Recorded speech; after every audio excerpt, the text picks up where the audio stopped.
بسم الله الرحمن الرحيم، والصلاة والسلام على أشرف المرسلين سيدنا محمد وعلى آل بيته وأصحابه أجمعين. أما بعد، معكم حامد عبد العزيز الكردي، ينتهي إلى عمر الكردي ابن عم ميمون الكردي جابان الكردي جليس المصطفى صلى الله عليه وسلم، من أول من آمن بالله تبارك وتعالى من الكرد على يد المعصوم صلى الله عليه وسلم. أحاول في لحظات قليلة بناء على طلب من الأستاذ علي كولو أسجل هذه الكلمات عن وجود الشعب الكردي في مصر. الوجود الأول كان قبل الميلاد 1500 قبل الميلاد، الوجود الثاني في زمن خليفة رسول الله صلى الله عليه وسلم عمر بن الخطاب من خلال عمرو بن العاص ومجموعة من الكرد على رأسهم جدي عمر الكردي.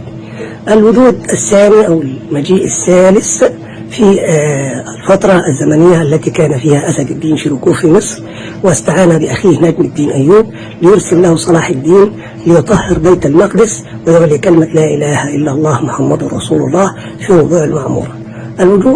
الوجود الرابع أو المجيء الرابع للكرد في زمن محمد علي بك الكبير، والذي أرسى معاني العدل والزراعة والصناعة في مصر، وعدد من هم ينتمون للشعب الكردي في مصر 8 مليون كردي يقيمون شرع الله منذ أن جاءوا إلى مصر.